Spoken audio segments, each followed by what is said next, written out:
Bonjour, avec une nouvelle brève de Bouchra Moftizet Baïkam and Coach. Et là, je vais soulever la question du manager toxique.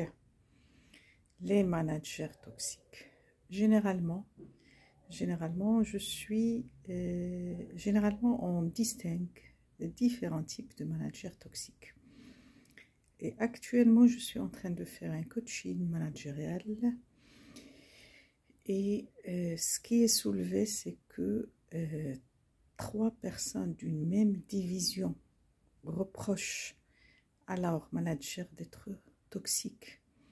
Et ils lui reprochent surtout le fait qu'il soit une personne, ce qu'on appelle le jamais content.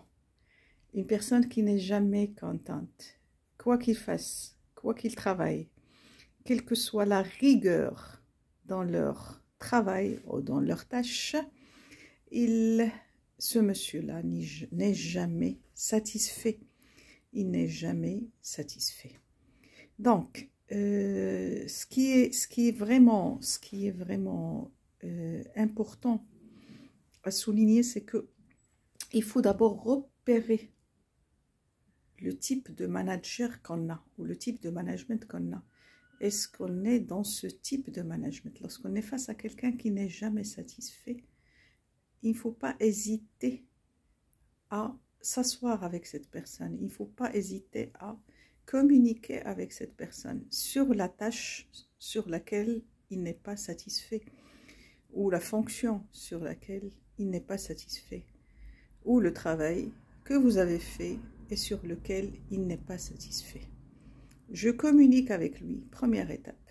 Deuxième étape, si on sent que dans ces points faibles, il y a cette non-satisfaction. Si on remarque qu'on est face à une personne qui est vraiment très perfectionniste, déjà le fait d'être très perfectionniste est un défaut.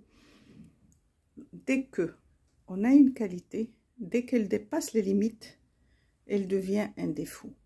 Donc, n'hésitez pas à communiquer avec lui, n'hésitez pas à repérer les tâches sur lesquelles il n'est jamais satisfait et n'hésitez pas, lorsqu'il y a un blocage avec cette personne-là, n'hésitez pas à parler aux ressources humaines pour trouver une solution globale, parce que là, le problème, il affecte 3 personnes dans la même structure et affecter 3 personnes va forcément affecter la performance de cette structure et va forcément affecter la performance de toute l'entreprise. Donc, pour revenir au manager toxique ou au management toxique, il y a le manager qui n'est jamais content. C'est ce qu'on appelle le jamais content. Autre chose, c'est qu'on peut trouver des managers qui sont des tyrans. Ils sont autoritaires. Pour eux, c'est eux qui ont tout le temps raison. Et ça affecte très négativement le travail, la marche du travail. La tyrannie dans l'entreprise, je peux dire qu'on peut la corriger. On peut la corriger à condition toujours de réagir à cette tyrannie. On peut fermer les yeux la première fois, la deuxième, mais lorsque ça devient un geste de tous les jours, lorsque ça devient un comportement toxique, il faut réagir. Et réagir pour pouvoir pousser l'autre à se remettre en cause et pousser l'autre peut-être à se prendre en charge au niveau de sa personnalité pour qu'il accepte un accompagnement dans ce sens. Donc, j'ai parlé du manager jamais content, le manager tyran, et on a le manager qui veut à tout moment dire que c'est lui qui a raison. Il n'admet pas les remarques, il n'admet pas les critiques, il ne s'inscrit pas dans la dynamique du groupe. Un travail de fond à faire sur cette personne. Une fois on la repère, un travail de fond à faire sur cette personne pour qu'elle apprenne à travailler en équipe, pour qu'elle apprenne la dynamique du groupe, pour qu'elle apprenne à placer la motivation de l'équipe le bonheur de l'équipe, dans ses priorités. Donc, ce qui est très important là, c'est que parfois, les gens, ils se disent, il est mon manager, je ne peux pas lui faire des remarques, je ne peux pas réagir, je risque d'être pénalisé au niveau de peut-être la note de fin d'année, s'il y a pratiquement vers la fin d'année un bilan personnel à faire et s'il y a une prime à accorder, etc. Donc, et ils préfèrent se taire.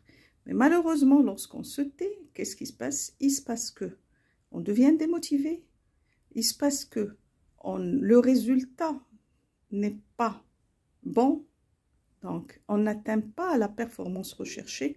Il se passe qu'il y a un malaise au sein du groupe, au sein de l'équipe, et il se passe que parfois même on peut avoir une dépression. Donc, un travail à faire sur soi-même. Déjà, ce qui est très important, le comble de cette histoire, c'est que ces 3 personnes, leur coaching a été commandé par la direction générale. Vous voyez, donc la direction générale, qui est le top management, qui a été ou qui est préoccupé par le bien-être de ses collaborateurs au sein de l'entreprise, mais il a passé commande de ces 3 personnes, mais il ne sait pas ou il ne savait pas, il n'est pas conscient que le malaise qu'il y a dans cette structure, il est dû principalement au manager, au supérieur hiérarchique. Et on sera obligé de passer à un coaching de ce supérieur hiérarchique pour pouvoir sortir avec une stratégie à proprement parler à suivre en matière de développement personnel. Et à la prochaine brève de Bouchra Moufti Z by Com and Coach.